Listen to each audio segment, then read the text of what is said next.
egun hauetan, eta egutegiari eta gai ordenari begiratuta, gai interesgarriak dudarik gabe gogoeta egiteko, eta behar bada, zuetako batzuek erabaki batzuk ere hartzeko irizpideak eskainiko dituztenak.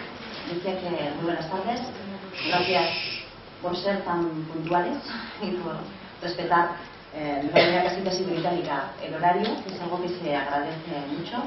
Bienvenidos, aunque casi debería decir bienvenidas, porque realmente impresiona la cantidad de chicas que están en el auditorio, además de la juventud. Decía que mi participación en esta jornada va a ser, espero, bastante sencilla y desde luego muy enriquecedora, porque me han invitado, y agradezco a la Fundación Izabla, a que presente un tema que me parece muy interesante y desde luego vengo con la intención de aprender mucho y espero que también os sirva a vosotras y a vosotros. Básicamente lo que quiero hacer es presentaros al ponente que va a desarrollar la siguiente charla y invitaros también a que os cuestionéis no solamente las cosas que dice, sino los prejuicios que podríais traer, ¿no? dentro de vuestras cabezas. Porque hoy vamos a hablar de un tema, en esta sesión vamos a hablar de un tema que merece la pena que reflexionemos sobre él y sobre las alternativas que nos abre. Vamos a hablar sobre la alternativa de la rehabilitación de las viviendas. Una alternativa que nos permite ir construyendo poco a poco un modelo algo más sostenible para los entornos urbanos. Solo como reflexión y para que no veamos la cuestión solamente desde nuestro propio pequeño ombligo, tal vez tendríamos que tener en cuenta que en los próximos 15 años vamos a dar la bienvenida a 2.000 millones de personas más en el planeta Tierra, que hay una tendencia evidente de urbanizar el planeta y que esto está generando muchísimos problemas, muchísimas tensiones sobre los recursos. Un recurso que hasta hace no demasiado tiempo no hemos tenido casi ninguno, es la disponibilidad de suelo. No podemos crecer todo lo que queramos. Como decía Ignacio en una charla informal que acabamos de tener, como los gases no podemos expandirnos y ocupar todo el espacio. Necesitamos encontrar un equilibrio entre el desarrollo y la sostenibilidad de esos recursos. Como a los veréis, dejo también estos temas para que, si quiere, sea capaz de incorporarlos a su charla. Y sin más os lo presento. Soy Ignacio de la Puerta Rueda, actualmente es director de Vivienda, Innovación y Control en el Departamento de Vivienda, Obras Públicas y Transporte del Gobierno vasco desde junio de 2009. Por sus manos han pasado, por sus manos y por las manos de las personas de ese equipo han pasado algunas iniciativas que nos va a traer hoy a esta charla, de las que hablaremos largo y tendido. Su experiencia anterior es la que está volcando en el ejercicio de la actividad y de la responsabilidad pública, está absolutamente vinculada al mundo del urbanismo y de la edificación, su especialidad como arquitecto que es, máster en Derecho Urbanístico desde el 93 y también ha desarrollado un curso superior en Edificación y Rehabilitación Sostenible. Entre el 94 y 2007 trabajó en el Ayuntamiento de Eibar, accedió como arquitecto de disciplina urbanística, también fue director de la Unidad de Urbanismo y director de la Oficina del Plan General. Hasta su incorporación al Gobierno vasco ha desarrollado actividad como arquitecto profesional y libre y ha participado en numerosos congresos, encuentros generalmente profesionales, como ponente en diversas materias. Es miembro también de la agrupación de arquitectos peritos forenses, actuando en numerosas ocasiones como perito judicial, que tal vez si luego tenemos tiempo ya le pediría que me explicase en qué consiste eso, porque suena estimulante. En cualquier caso, el tema de hoy es la rehabilitación de vivienda como una apuesta por el desarrollo sostenible, ayudas, programas y tratamiento en la futura ley de vivienda. Ignacio de la Puerta, eskerrik asko, eta horrela amigos.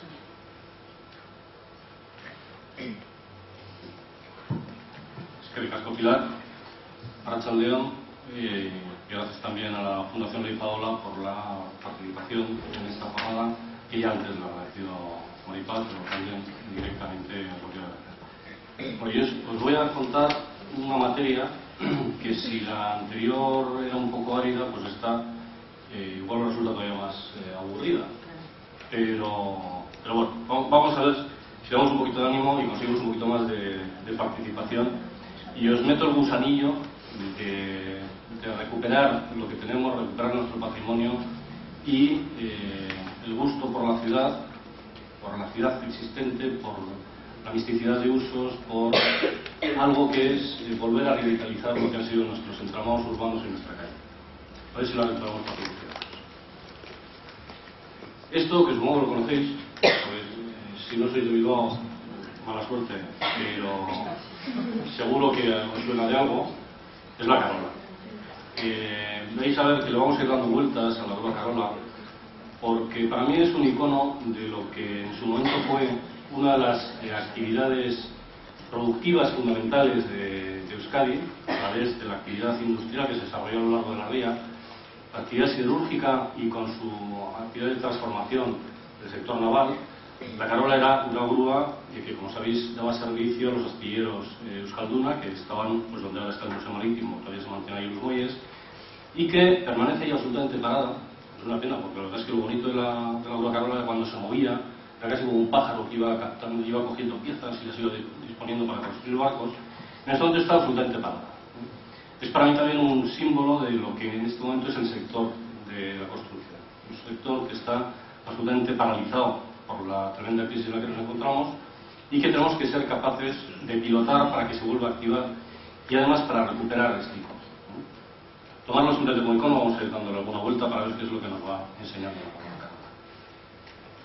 Bien, antes de hablar, yo creo que sí que es de lo que es la rehabilitación y la política de rehabilitación que estamos planteando desde el Departamento de Vivienda, creo que es importante conocer algunos datos previos. Algo hemos hablado, no va a estar aquí en la presentación, pero yo lo iremos improvisando. Datos previos que tienen que ver con aspectos sociales, aspectos ambientales y aspectos económicos, que intentaré no repetirlo, pero son los tres conceptos que, como sabéis, engloban lo que es el concepto de sostenibilidad. Conceptos que tienen relación con respeto a la persona, con las condiciones sociales, respecto a los medios naturales y que tiene también en cuenta, lógicamente, el coste económico. En cuanto a aspectos sociales, vamos a ver algunos datos, y vamos a entrar exclusivamente en datos, que también yo creo que hay que tenerlos en cuenta. La tasa de natalidad, pacientes por cada 1000 habitantes, posiblemente vosotros los conocéis mejor que yo, pero tenemos una tasa de natalidad, ahí tenemos las curvas que relacionan la tasa de natalidad en el País Vasco con la tasa de natalidad en el Estado y la media europea, y como veis tenemos la tasa de natalidad más baja de las tres variables que podemos comparar. Una tasa de natalidad que, si veis que en los últimos años ha tenido un cierto repunte, ese se ha producido no por la población autóctona, sino por la población inmigrante, que sí que ha generado un mayor número de nacimientos. Una tasa muy baja, que puesta a la par de la tasa de mortalidad, también vemos que tenemos un índice de mortalidad que va elevándose, que si veis el número, el dato, el 915, es muy parecido a la tasa de natalidad, y eso significa que nos encontramos en un saldo vegetativo que está próximo a la unidad. ¿Esto qué significa? Esto significa que nos estamos encontrando en este momento, ya veis cómo ha bajado casi desde los puntos más álgidos de los años 70 hasta la actualidad, ha caído prácticamente en picado. Esto significa que nos encontramos otra vez en una situación muy similar a la que se produjo en la mitad del siglo XIX, pero justo a la inversa. El desarrollo industrial del siglo XIX y el crecimiento de las ciudades fue provocado en gran parte porque la tasa de reemplazo, es decir, la población que nace en relación a la población que desaparece, se rompió de forma brusca. ¿Por qué? Por una mejora en las condiciones sanitarias de la población que existía, una mejora en las condiciones de los nacimientos, una caída brusca del índice de mortalidad en los neonatos y, por lo tanto, un crecimiento de esa tasa de reemplazo. Es decir, llegaba más población que la que existía, por lo tanto, hacía falta que las ciudades crecieran para dar acogida a esa población que iba engrosando el volumen de las ciudades. Realmente digo esto porque prácticamente las ciudades no crecieron desde la época de los romanos, casi, muy poquito, casi en 19 siglos no crecieron, porque la población que llegaba era la misma prácticamente que la que existía, entonces se producía de una forma natural el relevo, en la propia edificación, en el propio entorno urbano, se producía el relevo de la población sin necesidad de crecimiento. Pero acompañando a esta mejora de las condiciones sanitarias y de esperanza de vida, se produce también además la revolución industrial. la aparición de la máquina de vapor genera el desarrollo de nuevas industrias, ya no se vincula tanto la actividad económica al campo, al sector agrario, sino al desarrollo industrial, y eso genera una atracción de mano de obra hacia esa nueva industria. Con la máquina de vapor aparece también la posibilidad de desplazarse por el territorio con mucha más facilidad, aparece el ferrocarril, aparecen los primeros vehículos, y la población empieza a moverse por el territorio y a buscar el asentamiento próximo a esa nueva industria que nace. Eso genera una presión sobre todas las ciudades que lleva a que a finales del siglo XIX se empiece a hablar del desarrollo de las ciudades mediante los planes de ensanche de las ciudades. Ahí no voy a entrar en los problemas que eso genera, pero porque sería para hablar muchas horas, pero sí que tengamos como comparativa en qué situación nos encontramos. Y un último dato, que es el índice de envejecimiento. Lo que vemos es que, además de que tenemos una tasa de natalidad baja, un índice de reemplazo que ya estamos prácticamente en la unidad, lo que se está produciendo además es un crecimiento del índice de envejecimiento que, como veis, estamos muy por encima de la total del Estado. Conclusión, tenemos una población envejecida que no se sustituye, con una pirámide de población que, no os lo voy a contar, como lo conocéis, está prácticamente invertida, y en una situación en la que pues, realmente tenemos, yo creo que comprometido el futuro demográfico del país. Respecto a aspectos ambientales, económicos, en donde podríamos hablar de lo que es ya el objeto de esta charla, el dato de edificación. Tenemos en el país, en Euskadi, prácticamente 1 millón de viviendas. Ese 1 millón de viviendas, si analizamos el número de viviendas por año de construcción, podemos ver que prácticamente 3/4 partes son anteriores a 1980, el 73%. Este dato es importante, ¿por qué? Porque si lo sabéis bien y si no os lo recuerdo, en 1979, a raíz de la crisis del petróleo de aquella época de los años 70, se promulgó en el Estado la primera norma básica de edificación, la CT79, con la que se incorporaba una exigencia a la edificación de una planta de incorporar un determinado aislamiento y unas determinadas condiciones relacionadas con el uso de combustibles para la producción energética, y por lo tanto todos los edificios anteriores a esa fecha podemos decir que desde el punto de vista energético están en una situación absolutamente precaria. Si tenemos en cuenta que tenemos 3/4 partes anteriores a 1980, podemos deducir que realmente tenemos una situación precaria en gran parte del parque edificado existente, desde el punto de vista energético. Pero también hay otro dato que es importante, y es que de ese 1 millón de viviendas que tenemos en Euskadi, prácticamente el 80% son primeras residencias, es decir, es la vivienda principal, es la primera ocupación.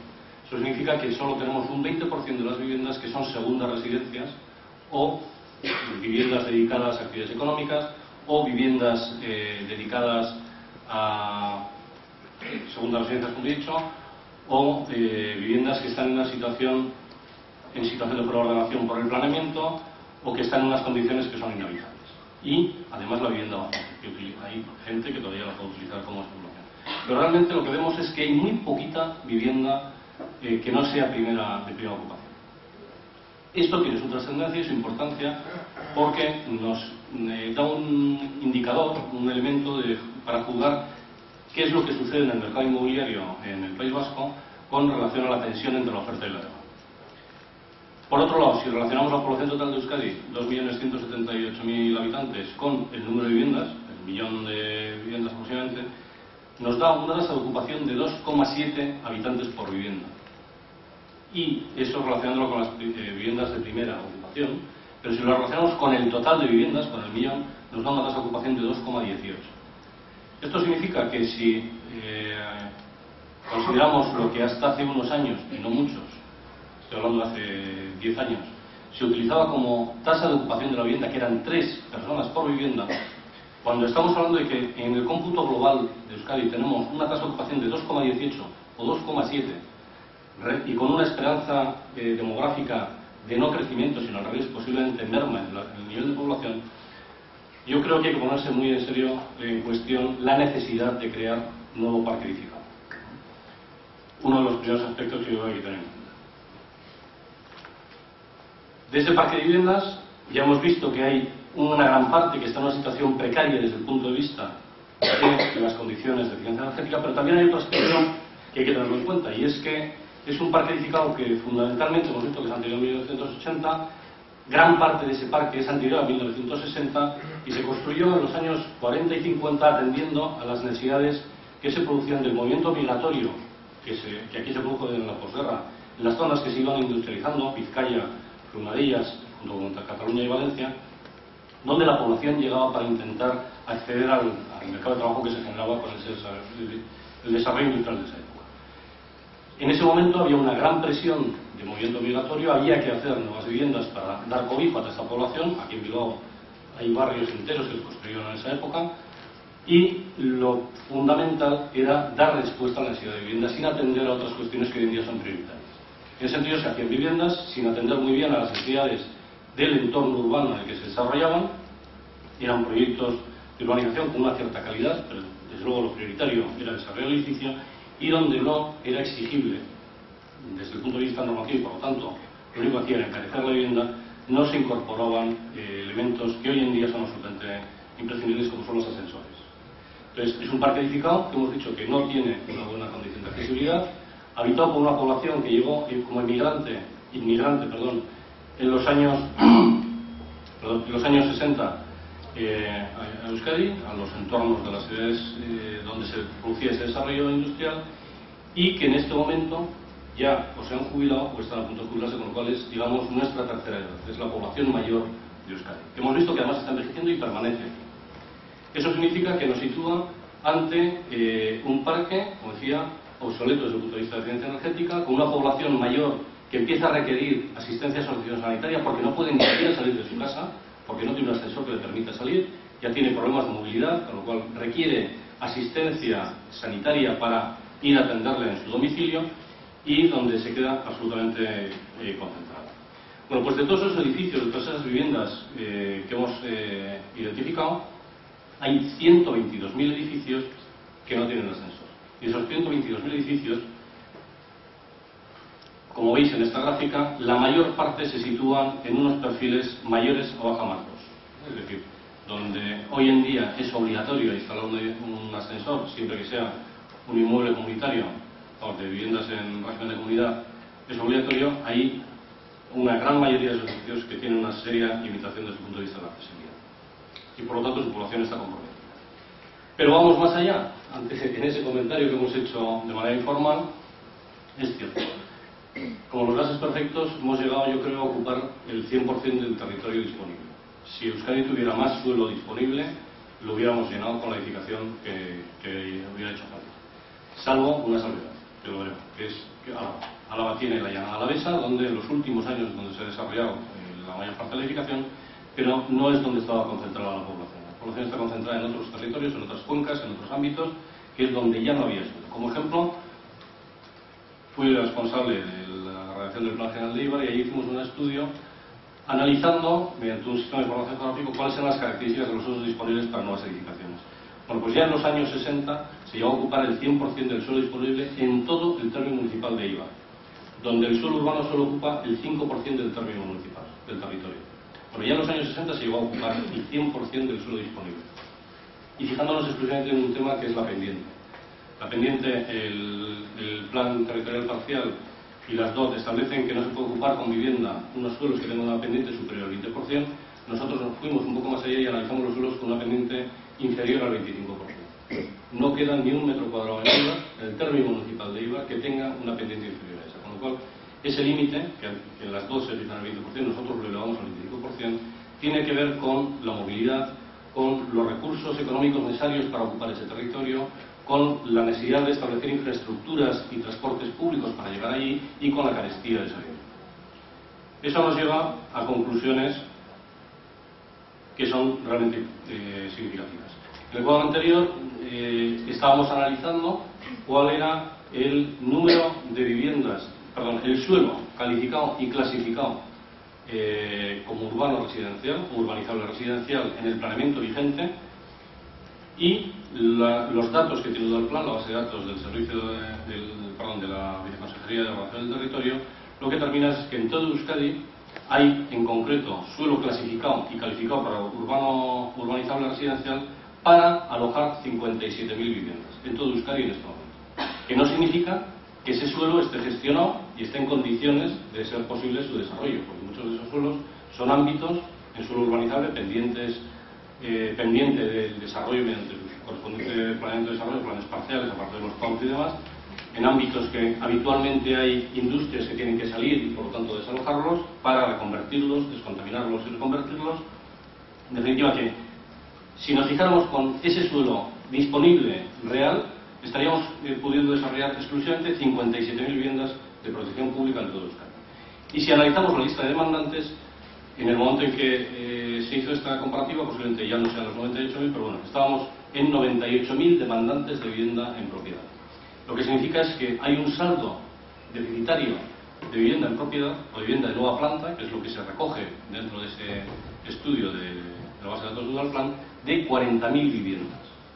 Es decir, aunque edificáramos las 57.000 viviendas que están previstas en el planeamiento de todo Euskadi, nunca llegaríamos a dar cobertura mediante la promoción de vivienda de nueva planta a la demanda existente en el registro de Etxebide. Eso tiene que ver con aspectos ambientales de escasez de suelo, entendido como escasez de recursos naturales, entendido el suelo como uno de los principales recursos que tenemos. Recurso en el que yo creo que ya lo hemos agotado prácticamente. O nos reinventamos las ciudades, pero trabajando sobre lo que ya tenemos, pues realmente poco futuro tenemos. Hay otro aspecto ambiental que también es significativo, y es que en Euskadi somos dependientes energéticamente del exterior en un 95%. Eso significa que solo el 5% de la energía primaria que consume Euskadi, en todos sus procesos industriales, de transporte, comerciales y residenciales, se produce en la propia comunidad autónoma. Dependemos en el 95% del exterior. Pero además tampoco tenemos recursos primarios para poder generar esa energía. Sí hay un importante parque eólico, sí se está investigando sobre la energía maremotriz, pero el carbón, que en su momento pudo ser una alternativa, ya en este momento está desechado por todos y desde luego no tenemos recursos ni de gas ni de petróleo. Con lo cual tenemos una alta dependencia energética del exterior.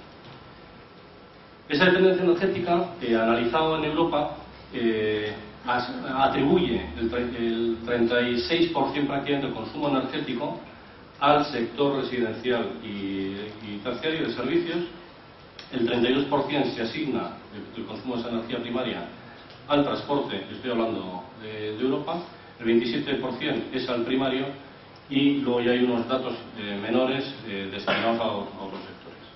Pero esta gráfica, que en Europa sí que es verdad que el uso residencial, porque hay que tener en cuenta que fundamentalmente tiene mucho peso los países nórdicos, que tienen una climatología muy severa, realmente en Euskadi es otro distinto, la gráfica es otra muy distinta. El transporte no tiene tanto peso aquí en el consumo de esa energía, es solo un 33%, que es básicamente prácticamente el mismo que había en Europa, pero el balance entre la dependencia energética, el consumo energético del sector industrial y el residencial es totalmente cambiado.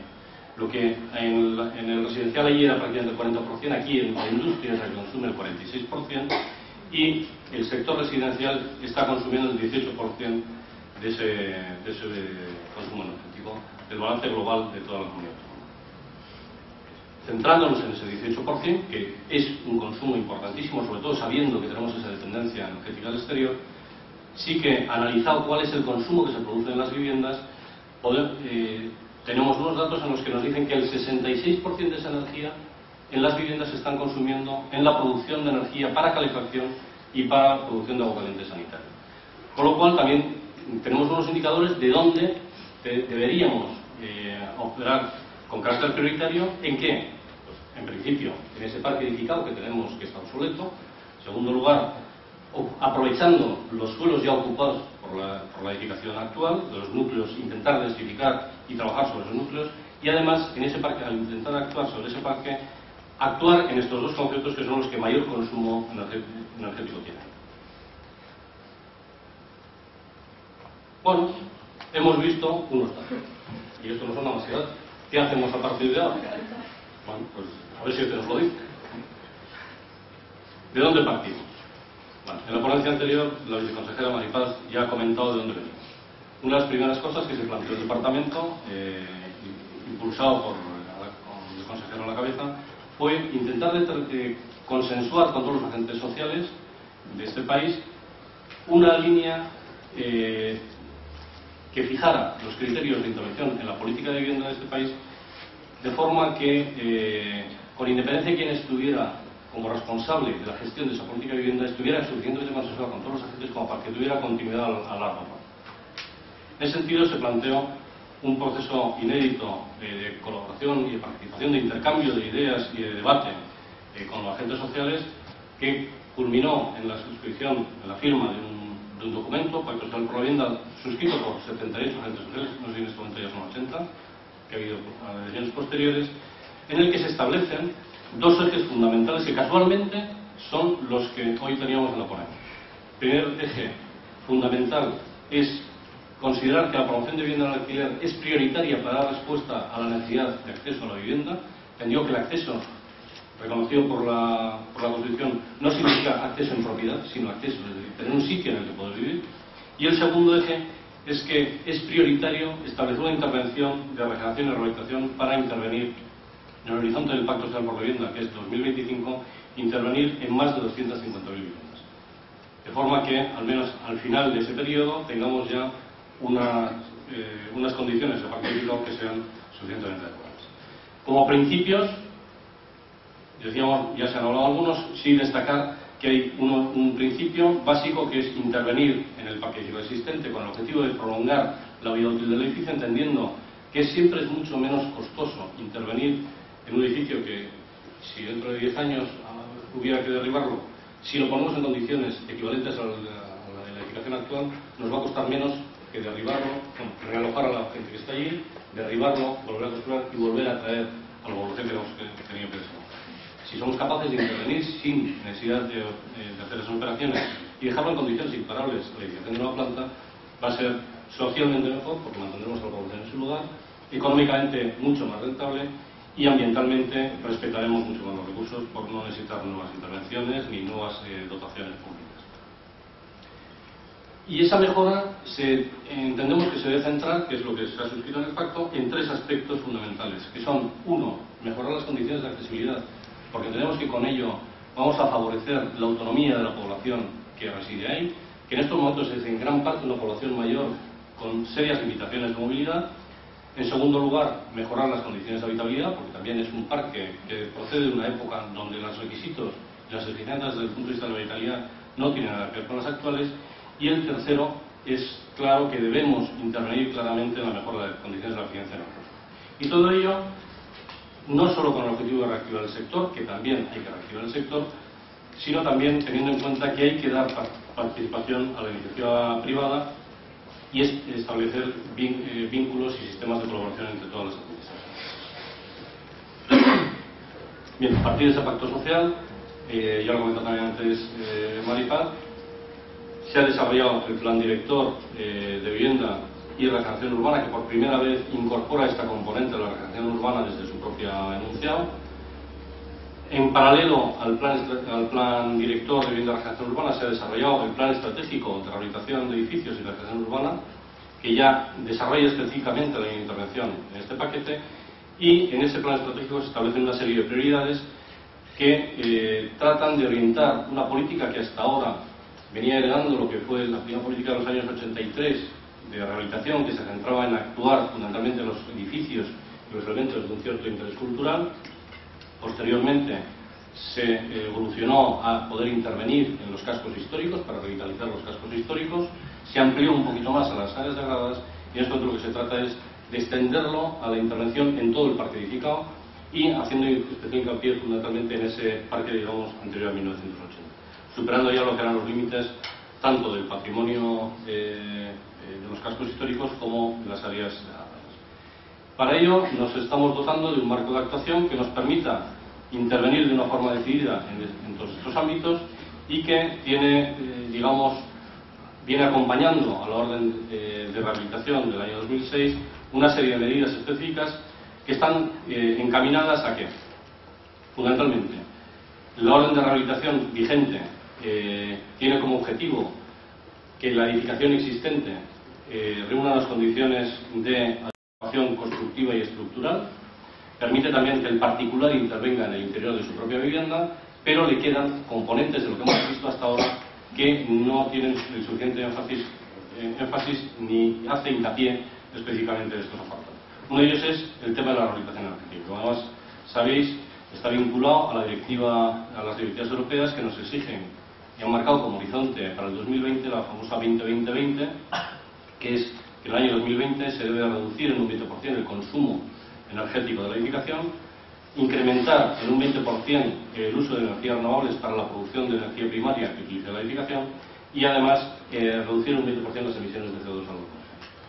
Ese es un compromiso que ya tenemos desde la Unión Europea, donde se exige que para el año 2020 todos los edificios de nueva planta sean de consumo energético casi nulo, concepto indeterminado, pero también lo vincula a la intervención en el parque edificado existente, la rehabilitación. Eso significa que los edificios esos que son anteriores a 1980 son edificios con unas malas y unas precarias condiciones desde el punto de vista térmico, con unas carpinterías con unas ciertas limitaciones. Hay que intervenir para mejorar la envolvente. La envolvente es... ¿qué le pasa a esto?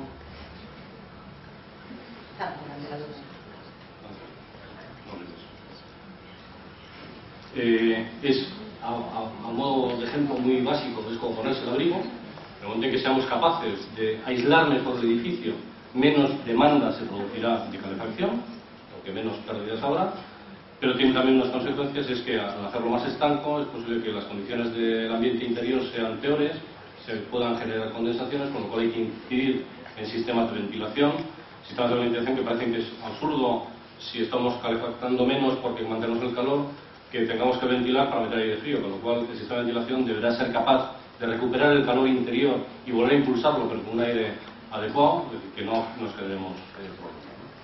Bien, pues con estas premisas ya se está tramitando y está exclusivamente pendiente de publicación la orden de eficiencia energética que viene acompañando esa orden de rehabilitación, que tiene por objeto incidir en la intervención en las comunidades exclusivamente en lo que es la eficiencia energética.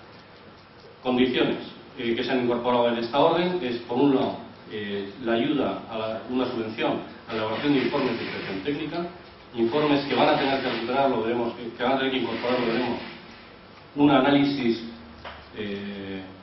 vamos a decir estadístico, un análisis somero de cuáles son las condiciones del envolvente, pero que sí van a identificar en qué situación real se encuentra ese edificio desde el punto de vista de la seguridad. En ese informe van a tener que incorporar las condiciones de accesibilidad también del edificio para que en una segunda vuelta se incida en la mejora de esas condiciones, y lo que sí se hace es incorporar ya la mejora de eficiencia energética a las intervenciones en rehabilitación de las comunidades con dos niveles de subvención en función de las mejoras que se consigan por la intervención.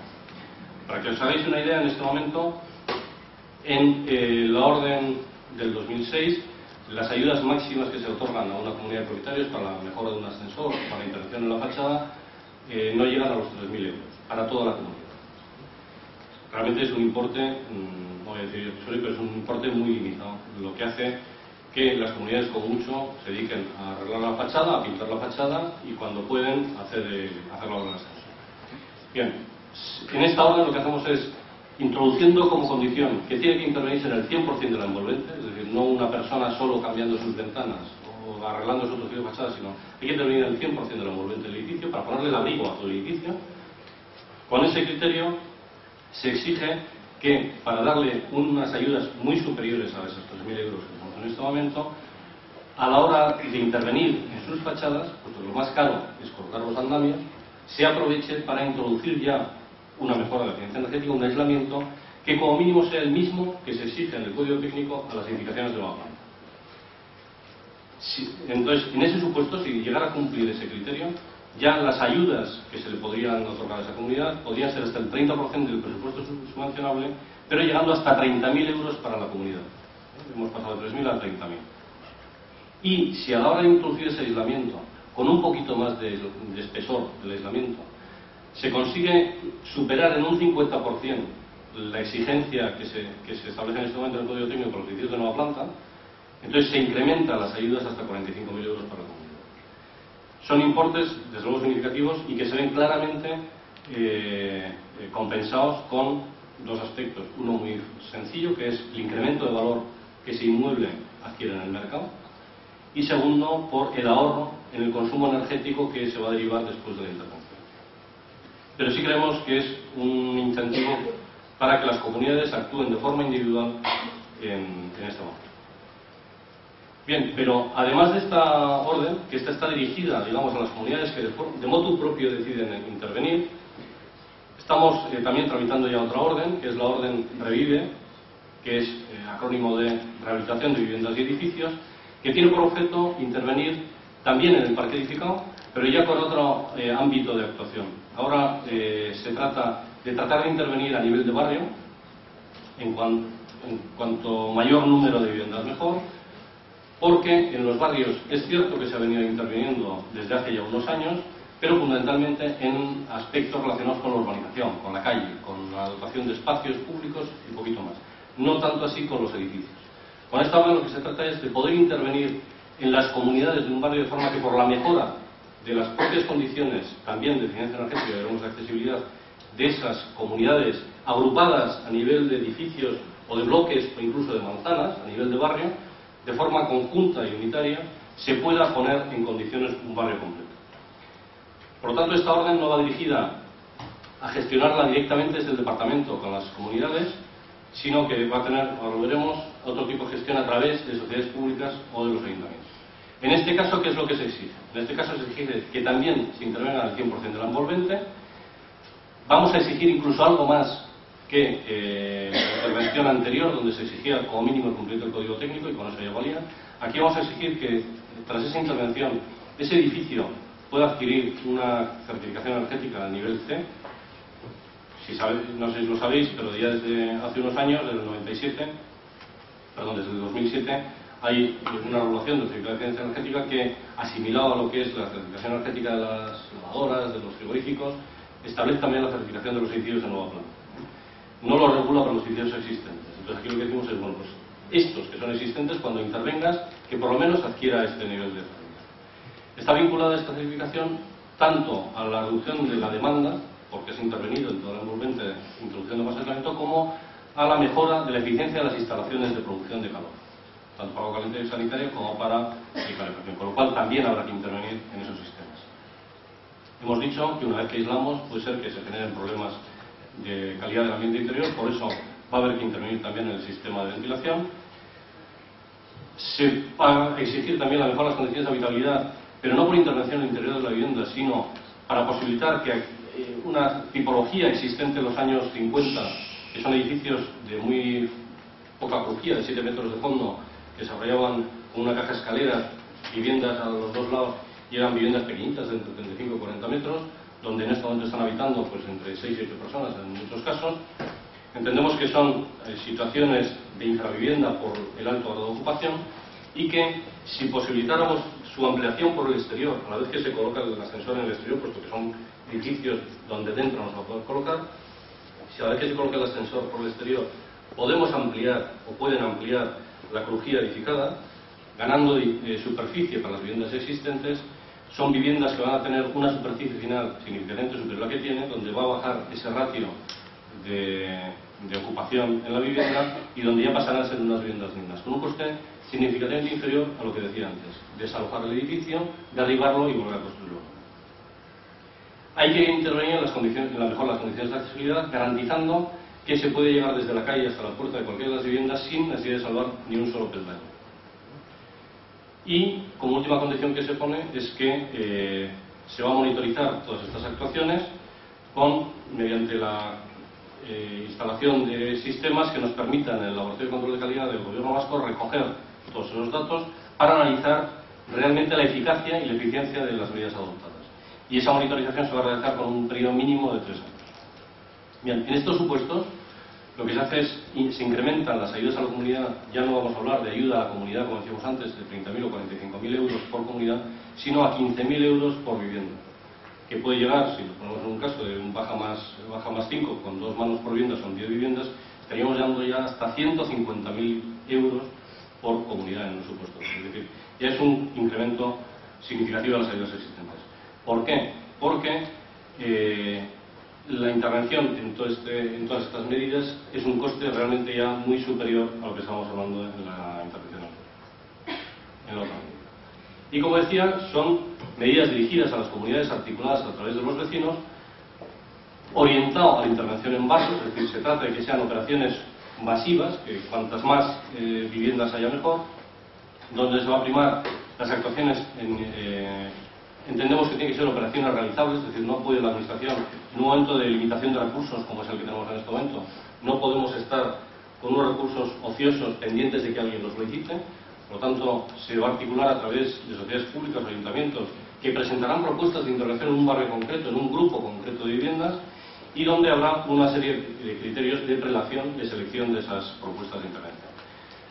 Criterios de prelación que van a estar vinculados, en primer lugar, al acuerdo de los vecinos, al porcentaje de acuerdo de los vecinos, es decir, aquel que venga con el 100% de cuotas de participación y propietarios va a ser seleccionado en primer lugar. En segundo lugar será el número de viviendas, cuanto mayor número de viviendas, mayor posición en el lugar de prelación. En tercer lugar se priorizará aquellos grupos de viviendas o número de viviendas que estén en régimen de arrendamiento protegido. Y en cuarto lugar, en sentido inverso, el nivel de renta de los usuarios. Es decir, a menor nivel de renta, mayor nivel de selección.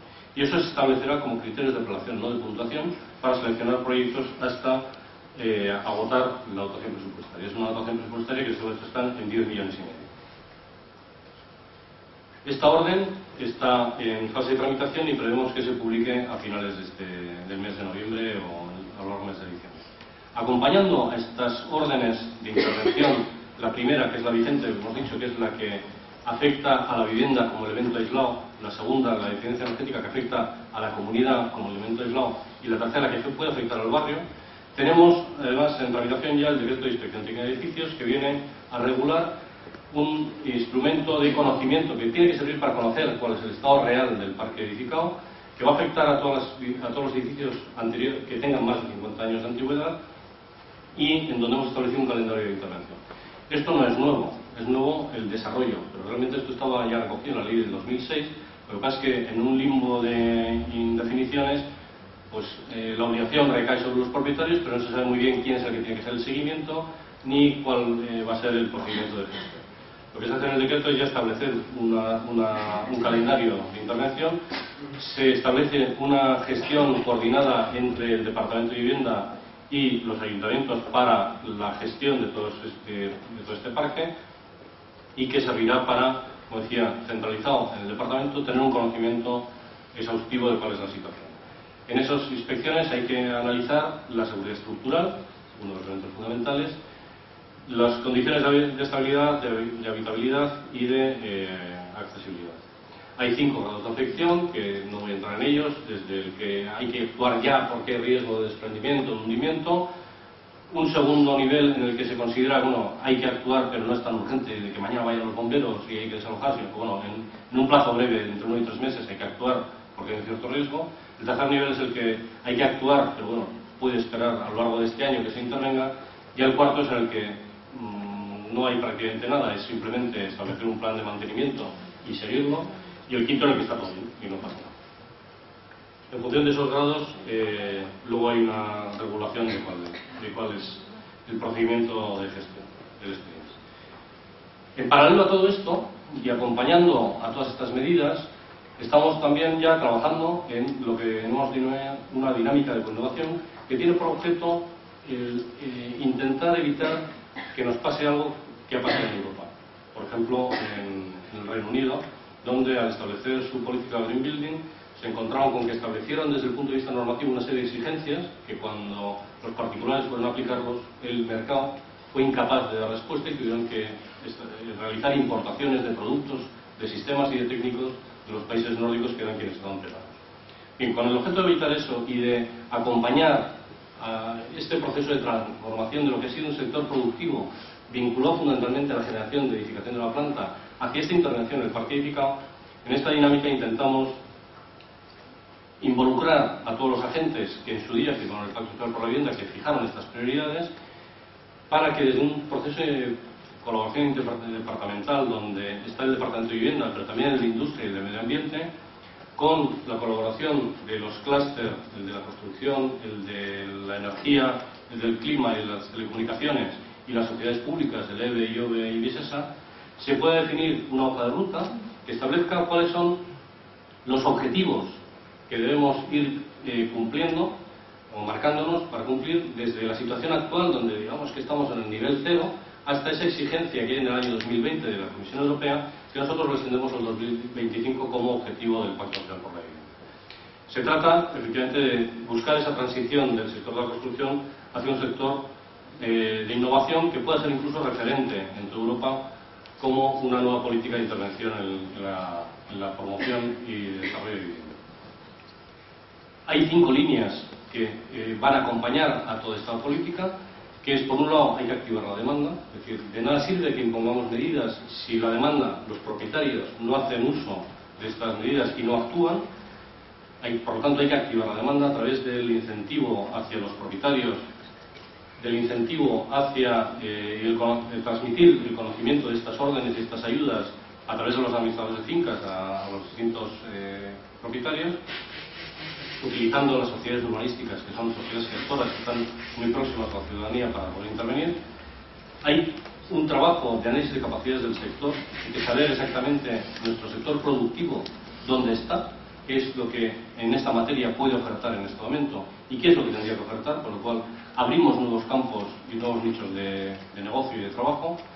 Hay que analizar muy bien cuál es la financiación de toda esta política, de toda esta materia, porque lo que en este momento son subvenciones, ya desde la Comisión Europea nos están diciendo que hay que olvidarse de las subvenciones a fondo perdido y tienen que transformarse en financiaciones que tengan un cierto retorno. Hay que ver cómo hacemos esa transformación también de un modelo al otro. Hay que cualificar, formar a los agentes de la cadena de valor, desde los proyectistas, muchos de los cuales igual estáis aquí, hasta el último gremio que participa, incluyendo promoción, incluyendo financiación, incluyendo suministrador de materiales, fabricantes, e incluyendo también a la puesta en obra, y por supuesto tiene que ir acompañado de un desarrollo normativo que nos vaya marcando esos hitos. En definitiva, el objetivo de esta dinámica es desarrollar soluciones competitivas en la industria vasca relacionadas con la edificación sostenible que acompañen a las políticas de vivienda, energía y medio ambiente. Bien, esto es un poco lo que he contado, dónde estamos en este momento. Estamos definiendo esa hoja de ruta que culminará con un manifiesto que será público, donde se fijarán los compromisos que cada uno de los agentes que firmaron el pacto van a asumir. Ahí en ese pacto están desde las entidades financieras, colegios profesionales, universidades, promotores, constructores, asociaciones profesionales y empresariales. Bueno, pues cada uno, evidentemente, dentro de toda esta línea, tiene unos compromisos que debe asumir, que es lo que se culminará en ese manifiesto, y a partir de ahí desarrollaremos ya la dinámica propiamente en esos 5 grupos de trabajo que he comentado. Con el objetivo de que en el año 2020 seamos capaces de reducir efectivamente esa demanda de energía y esa reducción de emisiones de CO2, no tanto por la edificación de nueva planta, que eso es cierto que lo vamos a conseguir, pero es un problema económico básicamente, como por la intervención en ese 75% del parque edificado que está en una situación precaria. Esto lo que requiere, como decía, pues es el acuerdo de todas las instituciones, de todos los agentes que han firmado ese pacto social para que entre todos seamos capaces de llegar a ese compromiso. Bien, esto lo estamos acompañando también de otro trabajo, que es, sabemos que tenemos un parque edificado obsoleto, que son unas condiciones de eficiencia energética deplorables, que está en unas condiciones de habitabilidad limitadas, que tenemos una población inmersa habitando esos edificios, también unas peculiaridades de edad, recursos económicos limitados, pero realmente territorialmente no sabemos muy bien dónde está. Con lo cual, para poder orientar la política de vivienda de forma activa a intervenir en aquellos puntos donde realmente tenemos concentrados los problemas, hace falta conocer cuál es la situación. Una parte la vamos a poder obtener a través de las ITES en lo que es el edificio en sí, pero es bueno también saber qué barrios o qué zonas están en riesgo de vulnerabilidad para intentar evitar que ese barrio pueda pasar con algún ejemplo como tenemos aquí en Bilbao, en la zona de San Francisco, Bilbao la Vieja, que llegue un momento de deterioro tal que la intervención posterior sea realmente compleja, social, económica y ambiental. A partir de ahí lo que estamos haciendo es desarrollar un análisis de vulnerabilidad donde se va a desarrollar el mapa de vulnerabilidad de la comunidad autónoma, analizando los distintos barrios, el grado de vulnerabilidad en función de distintas variables, que tampoco voy a entrar mucho más, pero que tiene por objeto, ya lo tenemos muy avanzado, y sí tiene por objeto poder identificar en un mapa de toda la comunidad aquellos puntos rojos en los que claramente es prioritario intervenir, no tanto porque sean cascos históricos o zonas degradadas, lo que se ha entendido hasta ahora, sino porque estén en esa situación de riesgo de exclusión social o exclusión urbanística, que es lo que se viene a comprender esto. Y todo esto va a ir acompañado de un marco jurídico, normativo, que está ya recogido en el anteproyecto de ley de vivienda. Maripaz ha contado algo antes sobre los objetivos en materia de vivienda en arrendamiento, del régimen de arrendamiento, pero vamos a ver una novedad que sin duda incorpora el anteproyecto de ley de vivienda vasca, que es la incorporación de un capítulo dedicado exclusivamente a la intervención en el parque existente. Y esto es novedad porque la legislación del suelo, desde ese siglo XIX del que hablábamos antes, que intentó regular cómo crecían las ciudades, siempre está basada y orientada hacia la regulación del crecimiento de las ciudades, no tanto a ver cómo se interviene en la ciudad existente para ponerla en condiciones. Bien, esto sí que lo incorpora la ley de vivienda, el anteproyecto de ley de vivienda, donde introduce unos principios reguladores en el artículo de principios reguladores de la propia ley de vivienda. Nos establece como principios algo muy básico, que es fácil de decir, yo creo complejo de conseguir, que es que el grado de confort de la vivienda existente tiene que ser equiparable al de la vivienda de nueva planta. Eso que es fácil, no es tan sencillo como hemos visto, estamos teniendo que implementar una serie de medidas para poder llegar a ello. Pero sí que tiene que ver también con algo que de alguna forma en toda la presentación ha quedado patente, y es que hay un claro compromiso por parte del Gobierno con el modelo urbano compacto frente al modelo urbano extensivo. Y entendido ese modelo urbano, si hablamos de Euskal Hiria, entendido todo Euskadi como una única ciudad de 2.100.000 habitantes, se centra no tanto en que no se pueda crecer, algo evidentemente va a crecer, hay que hacer edificación de la planta, pero sí en potenciar la misticidad de usos que antes teníamos en las ciudades y que, por efecto de la Carta de Atenas, ha ido intentando especializarse, intentar mantener ese modelo compacto y potenciar los núcleos ya existentes frente a los nuevos desarrollos. Se incorpora como necesidad incentivar no solo el mantenimiento y la conservación, sino también la obligación de mejorar las condiciones del edificio, con lo cual incorporamos una novedad frente a lo que tradicionalmente ha sido, y además es el incumplimiento de ese deber de mantener, conservar y mejorar para adaptarlo a las exigencias que en su momento se determinen, determina el incumplimiento social, el incumplimiento de la función social de la vivienda, con lo cual permite a la Administración actuar con los distintos mecanismos de intervención pública que existen. Como mecanismo para la intervención, una vez que hemos identificado esos barrios donde decimos que son vulnerables y donde debe ser prioritario, cada municipio también puede entender que con independencia de esos barrios a nivel general, en su propia ciudad, un ayuntamiento puede saber, oye, pues es prioritario intervenir en este edificio, en este grupo de edificios, con independencia que estén en ese riesgo de vulnerabilidad por otras cuestiones de índole urbanística o de índole de interés de la ciudad. Bien, para eso se ha introducido una figura en el anteproyecto de ley de vivienda, que es la declaración de estado de necesidad de rehabilitación, que significa que mediante un procedimiento muy rápido, breve, tan rápido como es tramitar una ordenanza municipal, se declara ese ámbito en estado de necesidad de rehabilitación, que puede ser, como digo, un barrio, un conjunto de edificios o un edificio aislado, y eso ya implica la declaración de utilidad pública y necesidad de ocupación. Y además se establecen una serie de instrumentos para poder intervenir la Administración en ese ámbito. Esa declaración le corresponde en principio a la Administración actuante, que puede ser bien un ayuntamiento o bien una Administración superior, como diputaciones o gobierno, y posibilita la intervención pública mediante expropiación o sistemas de ocupación y venta o sustitución forzosa. Se incorporan algunos elementos que yo no sé si merece la pena introducir, pero vamos a profundizar mucho más, como la reconversión de todas las figuras de planeamiento que existen en este momento hacia las áreas de regeneración urbana, identificando rehabilitación como la intervención en el edificio y regeneración urbana la intervención en el ámbito urbano, por intentar aclarar un poquito las cosas, y se incorpora la posibilidad de la calificación de protección en esos ámbitos de rehabilitación. Algunas novedades que también se incorporan, si habéis tenido alguna experiencia o algún conocimiento de lo que es la legislación urbanística, sabéis que la ley del suelo, eso no sabéis, os lo cuento, la ley del suelo define la edificabilidad física como la condición de aprovechamiento máximo que permite un determinado ámbito. Esa edificabilidad física es lo que está materialmente construido.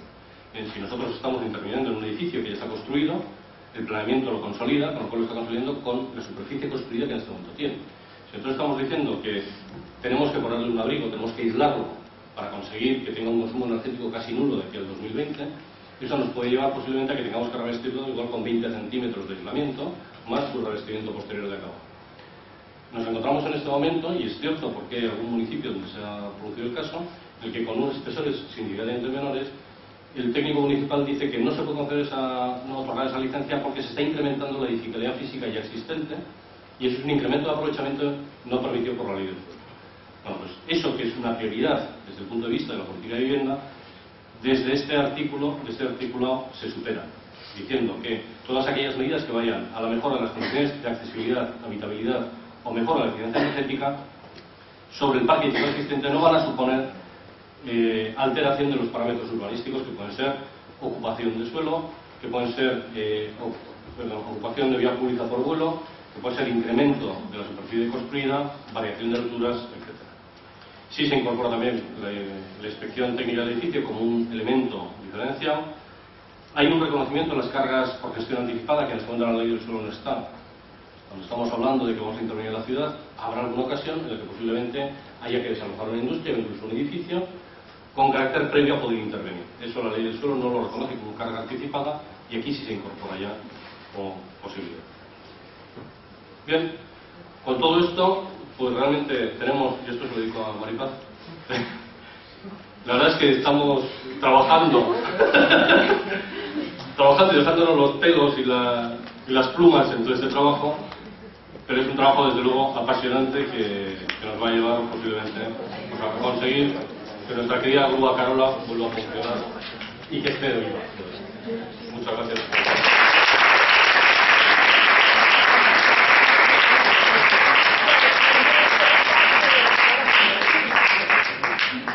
Bueno, pues creo que al menos entreviendo un poquito, y tal vez solamente el 5% del trabajo que hay detrás de esta exposición, pues se entiende lo de dejarse pero sin plumas.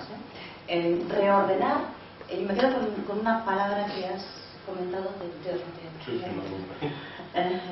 has utilizado la palabra reinventar nuestras ciudades, y yo creo que la cosa de eso, de reinventar las ciudades, reinventar el uso que hacemos de ellas y repensar muy bien sobre nuestra responsabilidad en el uso de cosas que tal vez no hemos sido excesivamente cuidadosos en su gestión. Turno de preguntas. Podéis empezar por donde queráis. Creo que he dejado muchos elementos en el aire para atacar y para atacar las preguntas, quiero decir, pero bueno, como yo creo que con tantos datos nos ha aplastado, yo me vas a permitir que me ponga en el otro lado y que haga algunas preguntas casi de abogado del diablo. Porque, no sé si lo tenéis en la cabeza o no, yo sí. Y entonces voy a aprovechar que estoy aquí y lo digo. En algún momento, y creo que no hemos terminado de entender muy bien cuándo ha ocurrido y por qué, ha cambiado el discurso oficial. Mi generación ha escuchado que su objetivo debería ser acceder a una vivienda nueva y en propiedad. Y ahora estamos en un momento en el que las líneas estratégicas son el alquiler y la rehabilitación. Hemos dado absolutamente la vuelta a esa moneda. No sé si a vosotros y a vosotras os ha tocado recibir ese mensaje, os toca todavía recibir ese mensaje, pero nuestra cabeza tiene que hacer ese salto. Yo creo que estaría bien que nos ayudaseis a amueblar, a poner las baldas en nuestra cabeza para que entendamos qué nos estamos jugando en este cambio de prioridades. No es una cuestión de capricho, quiero entender. Que cambiemos la orientación vital, porque comprarse un piso, ya sabéis lo que es, y además tenemos una aspiración, tenemos que ser diseñado con ese piso que queremos. En la mayoría de los casos no está en una zona que necesita rehabilitación. Nuestra proyección, nuestro derecho al bienestar de alguna manera, nos lleva a otras zonas y a otras ensoñaciones, y eso parece que no va a ser posible. Creo que estaría bien que las instituciones públicas nos ayudaseis a entender en qué momento se da este cambio y por qué. Bien, bueno, yo te contestaría. En principio, el cambio se produce Con el cambio de gobierno, efectivamente, entra este gobierno y este gobierno sí está comprometido con esos dos aspectos. Pero entendido desde el punto de vista de la vivienda de protección pública, o dicho de otra forma, entendido desde el destino de los recursos públicos para satisfacer la necesidad de vivienda, o el derecho al acceso a la vivienda. Es muy lícito que cualquier ciudadano o ciudadana quiera acceder a una vivienda en propiedad, pero no hay problema.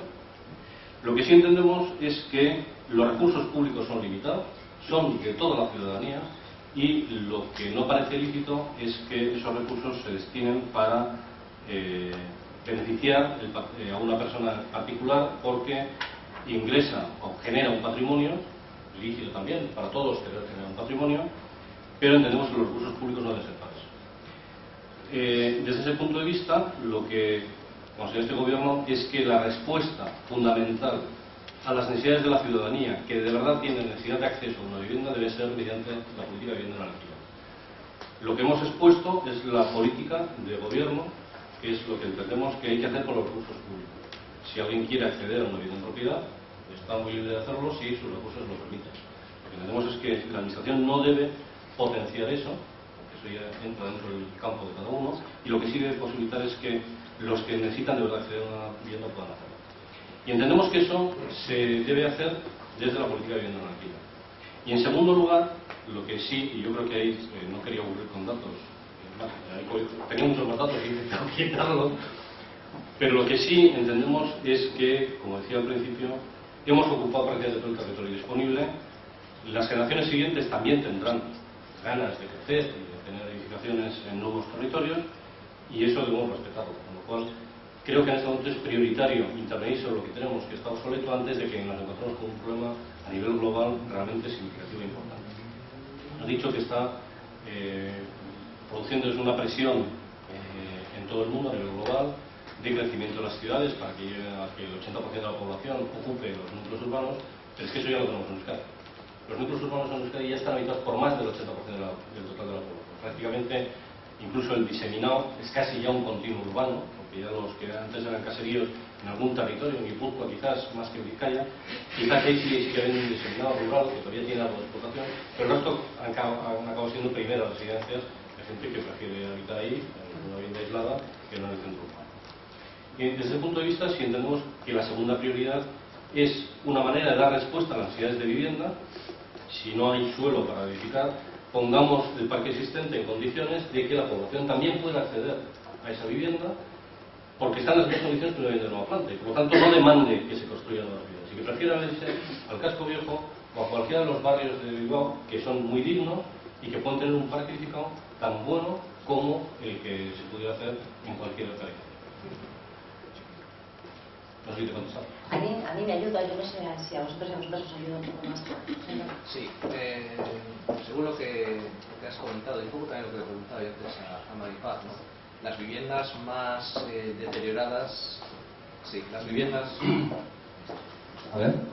viviendas más deterioradas precisamente se encuentran en las zonas más pobres o más marginales, por decirlo de alguna manera. Establecéis una serie de subvenciones. Yo he visto por ahí que un 30% máximo respecto a la obra, había algún caso en el que llegaba al 50% así, pero considerando que esas comunidades pues van a ser muy pobres, va a ser real, va a ser posible que puedan efectuar esas reformas, esas obras. ¿Planteáis apoyos especiales en esas circunstancias en las que estamos hablando pues de viviendas muy deterioradas? Y luego también, ¿cómo planteáis atraer a personas jóvenes, por ejemplo, que están pensando en comprarse su piso con su trastero, su garaje, que meten el coche, suben el ascensor? ¿Cómo plantear, un poco también en conexión con lo que te comentaba Pili, ¿no? ¿Cómo atraer a estas personas con esta mentalidad a este nuevo escenario de vivienda rehabilitada? Bueno, a ver, como Pili me voy apuntando las dos cosas, a ver si no me escapo. Efectivamente hay un parque que está muy deteriorado, una parte del parque muy deteriorado. Hay una parte de un parque que está muy deteriorado y que posiblemente ahí haya que derribarlo, con independencia de la situación económica. Dentro de ese volumen de viviendas que son primeras residencias y ese 20%, fundamentalmente está el 20%. Y es cierto también que hay muchas viviendas ocupadas que están en una situación precaria, no tantas. Analizando ese 20%, ahí tenemos también la vivienda vacía. Si dentro de esa vivienda vacía nos vamos a encontrar con dos fenómenos. Uno, que gran parte de la vivienda vacía está dentro de esos edificios situados en zonas que en este momento ya sí que han pasado el grado de vulnerabilidad y están en una situación de problemas de persistencia y de infravivienda realmente por su grado de deterioro. Tenemos muy cerquita, en la margen izquierda, aquí en Bilbao la Vieja se ha hecho una intervención importantísima para sustituirlas y donde posiblemente haya que intervenir mediante la sustitución. No es crecimiento sino sustitución, derivado de esos, y ahí sí que hay operaciones complejas de reforma. En segundo lugar, nos podemos encontrar con edificios habitados por población con limitados recursos económicos. Efectivamente, hemos elevado, si te has fijado, significativamente las ayudas en función del programa. Cuando actúa la comunidad per se y exclusivamente interviene para llegar a un determinado nivel, el código técnico plus, las ayudas son máximo el 30% de la subvención, con 30 o 45.000 euros por comunidad. Eso puede ser pues que vengan habitualmente de comunidades con un cierto nivel económico, porque la ayuda no es muy importante. Cuando ya un municipio, a través de una sociedad pública de urbanística de rehabilitación, una sociedad pública de promoción de vivienda, identifica un barrio en concreto, es donde entendemos que va a venir en el segundo programa, en el Revive, para actuar ya a nivel de barrio. Ahí sí que es cierto, las ayudas se han elevado significativamente, ya estamos hablando del 50% de la intervención y 15.000 euros. Estamos trabajando, como ha adelantado Maripaz, la viceconsejera, para que a través del BEI consigamos fondos para que eso pueda ser financiable, con retornos, un determinado nivel de retorno durante un periodo de tiempo, y además ese 50% que no es subvención directa está sujeto también a las ayudas que el propio departamento tiene ya con préstamos bonificados y con devoluciones a largo plazo. Es cierto que requiere una gestión importantísima, donde por eso hemos puesto a los ayuntamientos y a las sociedades públicas como posición, digamos, intermedia entre el departamento y la comunidad o el grupo de comunidades, porque entendemos que son quienes mejor conocen a pie de calle esa situación, esa problemática, y donde los recursos que se le derivan a la comunidad vía esa sociedad pública podrán redistribuirlo, es decir, nosotros damos el montante global, pero ellos podrán redistribuirlo en función de las necesidades que hubiera ahí. Ahí es cierto también que nos vamos a encontrar con un problema, o que se puede aparecer un problema, de la famosa envidia. Porque al que viene el cuarto le vas a dar más que al del tercero o al del primero o al del segundo, en función de sus ingresos. Bueno, pues ahí es donde hay que gestionarlo. Es cierto, por eso lo del gallo destelado, porque es complejo, requiere muchísima gestión y es una política que sus efectos no se van a ver a corto plazo, a medio o largo plazo, pero donde es fundamental. ¿Cómo atraes a la población joven? No tiene nada que ver barrios o ámbitos aquí y en Europa donde se ha intervenido, se ha renovado y la población ha ido de motu propio, aunque no tengan aparcamiento, aunque no tengan el trastero a pie de calle.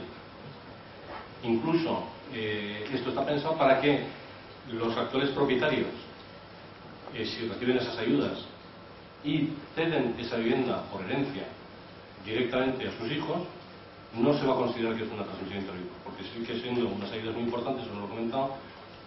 En caso de que se produzca una transmisión de esa vivienda, van a tener que devolver el préstamo que recibió más una determinada cuantía, que es significativa, con el objeto de intentar evitar que haya una especulación, igual que antes hablaba de que con los recursos públicos no debe haber especulación porque tienes un patrimonio, tampoco aquí debe producirse. Entonces, tiene un mecanismo, una fórmula de retorno por la que se desincentiva el que la gente que acceda aquí vaya a especular con esa vivienda para después venderla. Cosa que si lo hace vía hereditaria, si lo deja a sus presuntos herederos, ese va a poder acceder a esa vivienda que ya va a estar en buenas condiciones y además no va a necesitar venir a las listas de Etxebide a pedir una vivienda que no sabe ni dónde le va a tocar. Porque si es de Bilbao, en Bilbao hay poquitas promociones porque tampoco hay suelo. Entonces resulta que toca en el Correa, que no es donde tiene a su familia, o su grupo de amigos, o su trabajo. Hay una complejidad que esta política nos puede permitir resolver. También, contestándote, yo creo que a lo que preguntabas tú cuando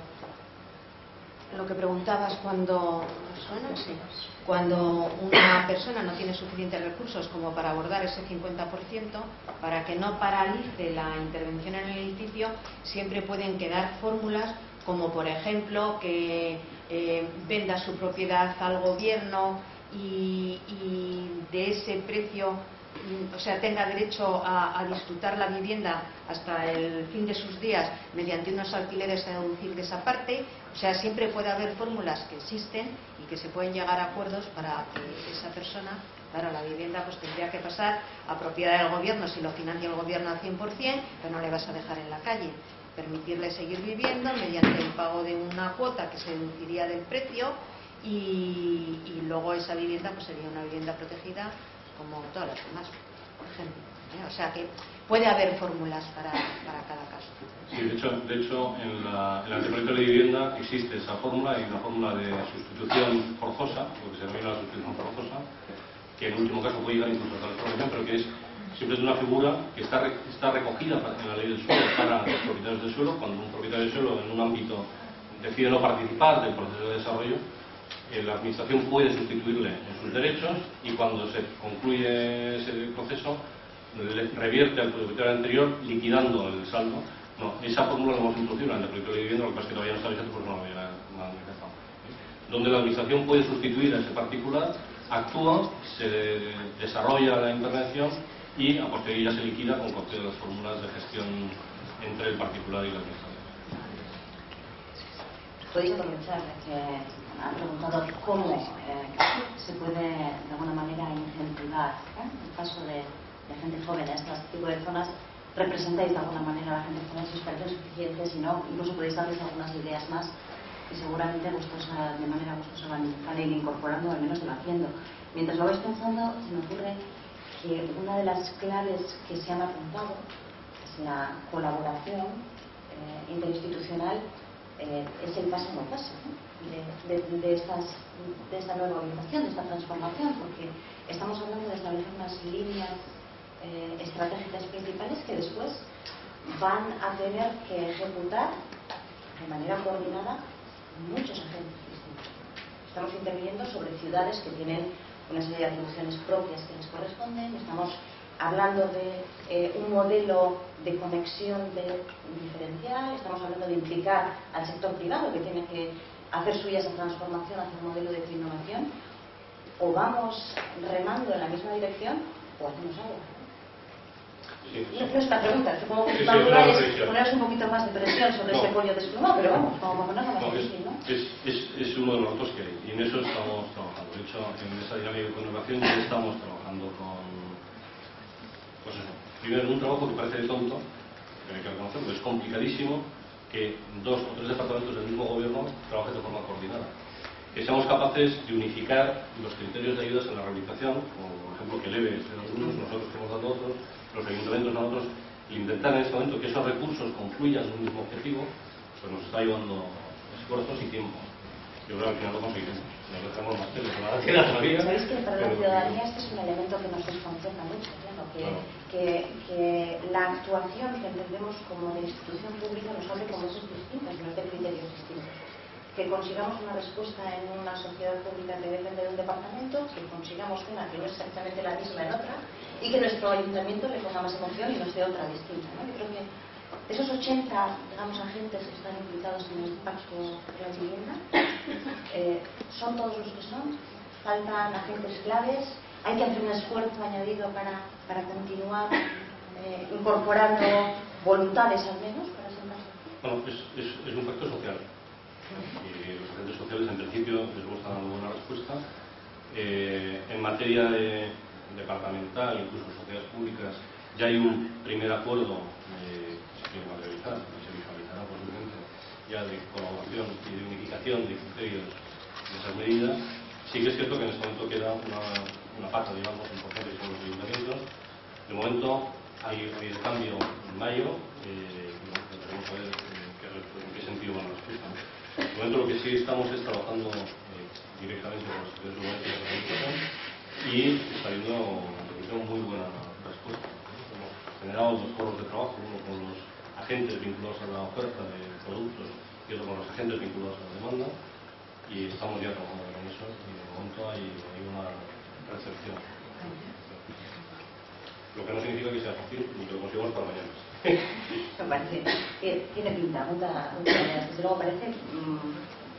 parecería lógico pensar que la industria esté apoyando esta transformación, porque venimos de una situación en la que al menos el imaginario colectivo da por hecho que la industria de la construcción es el principal perjudicado de esta crisis.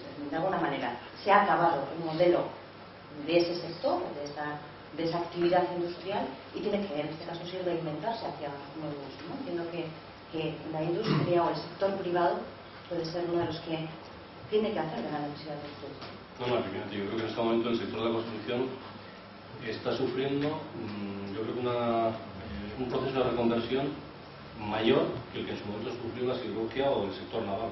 Lo que pasa es que en ese momento y en aquel sector había grandes empresas que movilizaban muchísima mano de obra, que fueron capaces de movilizarse y hacer públicas y manifestar sus reivindicaciones, y en cambio en el sector de la construcción, que para que os hagáis una idea, el 30% de las empresas de Euskadi están vinculadas a la construcción, y sin embargo es un sector absolutamente atomizado. El 95% de esas empresas tiene menos de 5 empleados, menos de 5 trabajadores. Lo que significa que hay una tremenda dispersión, una tremenda atomización y muy mala estructura, digamos, corporativa, que por otro lado la siderurgia sí que lo tiene. Pero sí que está produciendo una reconversión en toda regla, desde los estudios profesionales que daban pie a los proyectos en la fase de diseño hasta los últimos gremios. Realmente está en un proceso importantísimo. También hay de cierto el que en esa transformación se tiene que reinventar incluso una figura como es el promotor. El promotor tradicionalmente era una persona que accedía a una propiedad de suelo con recursos propios o recursos financieros, recursos bancarios, y a partir de ahí desarrollaba y vendía. En esto ya no es eso, no es tan fácil, porque aquí tienes que intervenir en operaciones donde hay muchísimos propietarios, donde tienes que llegar a acuerdo con mucha gente, por lo cual va a tener que aparecer una figura de gestor, digamos, dentro de estos ámbitos, que no es tan sencillo. Y los profesionales actuales están preparados para esa transformación. Tal vez es una reflexión que los profesionales futuros, que son los que están aquí, de cara a orientar su carrera profesional, podrían hacerla, ¿no? Están apareciendo nuevas formaciones, nuevas funciones que en este momento no están cubiertas, al menos nítidamente, por profesionales actuales. Pues sinceramente yo creo que no. Yo creo que hay un nicho ahí de formación y de ocupación importantísimo, tanto para profesionales, para gente que vais a seguir preparados dentro de unos años, como para el sector productivo. Hay un nicho de trabajo realmente importante. Bueno, pues tomamos nota también de eso.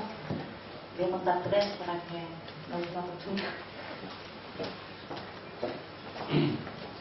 Sí, Ignacio, ¿nos harías alguna previsión a futuro de cuál va a ser la evolución del mercado de la vivienda y estos chavales y chavalas dentro de 10 años, 15 años, cuando se planteen el tema ya de dejar a sus aitas, a sus almas, que hacen comidas muy ricas, pero llega un momento que allí no pueden meter al novio o la novia? ¿Con qué se van a encontrar? ¿En qué situación van a estar? ¿Supones que estarán en alquiler? ¿Tendrán vivienda propia? ¿Tendrán nuevo empleo? ¿Qué previsión nos harías a futuro? Tú como experto en la materia, y bueno, y Maripaz también si quiere. Yo sinceramente, a ver, como futurólogo no tengo precio. Para poner un ejemplo, cuando me presenté a la plaza del Ayuntamiento de Eibar y me dijeron que fuera, no fui el primer seleccionado, fui el segundo, y como el primero se tuvo que ir a Valencia, pues me llamaron a mí a sustituirlo. Y como ejemplo de mi capacidad de previsión del futuro, dije que como máximo iba a estar 6 meses, y puse yo la condición, y así me lo firmaron el contrato, y he estado casi 14 años. Mis condiciones de futuro no son muy buenas. Pero bueno, sí tenemos el plan director, marca unas directrices donde va a haber una promoción de vivienda. Más que una promoción de vivienda, los medios para satisfacer una determinada demanda de vivienda. En el Pacto Social por la Vivienda se fijan 90.000 viviendas de aquí a 2025 y 250.000 viviendas rehabilitadas. Yo creo que, y eso se va a ir concretando a través de los planes directores que se vayan cuatrienalmente fijando. Yo sí creo que hay una transformación clarísima, es absolutamente necesaria. No hemos sufrido aquí el boom inmobiliario que ha sufrido el resto del Estado. El índice de vivienda, de producción de vivienda se ha mantenido prácticamente estable, hay algún pequeño pico, pero prácticamente era estable, eran en torno a 10.000 viviendas de producción de vivienda libre y unas 4.000 de vivienda protegida. Eso se ha mantenido casi estable, digamos, durante los últimos 10, 15 años, salvo ahora. Ahora sí que hay un problema, que esas 10.000 viviendas se han convertido en 1.200 y las 4.000 se han mantenido estables. Es la primera vez en la historia en la que ha bajado la producción de vivienda libre frente a la vivienda protegida. ¿Por qué? No porque no haya demanda, hay demanda, no porque los promotores de aquí no tengan capacidad de producción, que la tienen, sino porque las entidades financieras han cortado la financiación. Con lo cual, la respuesta a eso, la administración intentamos seguir con nuestro nivel de producción, que en este momento es costosísimo el mantenerlo. Antes de echar la pregunta, podremos, dependerá, lo contestamos, dependerá de los recursos que tenga la administración, que a veces son menores. Eso depende de la actividad que haya, que también es fácil que sea menor, pero que en algún momento no se avanzará. Y en ese sentido, si se libera o se resuelven los medios de financiación, pues eso volverá a su nivel normal de actividad. En ese sentido, yo creo que sí que el objetivo, en este momento yo me lo plantearía como joven, no tendría ningún problema antes de meterme en una vivienda protegida, intentar entrar en una vivienda de segunda mano, de estas que pueden ser sujeto de rehabilitación, intentar conseguir acceder a algún tipo de estas ayudas que me pongan esa vivienda en unas condiciones equiparables a las de una vivienda de una planta, y además seguro que las encuentro mejor situadas en la ciudad, cerca de medios de transporte, cerca de equipamientos, de colegios, de mercados, de tiendas. Seguro que lo encuentro mejor que cualquier promoción en Lejona o en Munguía o en cualquier otro sitio, posiblemente. Lo cual, yo creo que el futuro va a haber, evidentemente, va a haber promoción. Estamos intentando implementar medidas que garanticen, que sirvan para que la población que de verdad necesita acceder a una vivienda pueda acceder. Otra cosa es que quiera acceder en propiedad. Ahí tendrá que buscarse sus recursos y con lo que haya en el mercado, pero sí que pueda acceder a una vivienda y se le pueda garantizar la administración. Y yo creo que hay, de verdad, me vais a decir que soy convencido, pero sí, yo creo que hay una oportunidad clarísima en el parque existente. Bueno, pues aquí a 10 años lo iremos viendo. Pues nos apuntamos la fecha dentro de 10 años, será el 2021, ya por entonces habremos cumplido con los objetivos del 2020 y veremos cuál es el panorama. Si os apetece dentro de 10 años, os volvéis a pasar y nos contáis si habéis optado por el alquiler, por la rehabilitación, si ha sido tan difícil como en un principio puede pareceros, si hemos sido capaces de aprovechar la oportunidad. Muchas gracias por acompañarnos.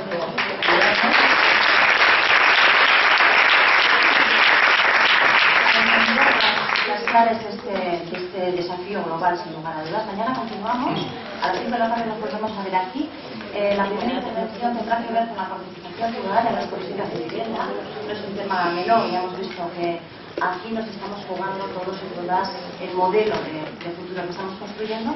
Y en la segunda parte tendremos una mesa redonda en la que hablaremos ya en detalle de la situación actual del mercado inmobiliario, cuáles son sus perspectivas de futuro. Tal vez podamos afinar un poquito más la apuesta que nos hemos hecho de aquí a 10 años. Mañana a las 5 de la tarde, Gaur Bezala, hacer parte de esta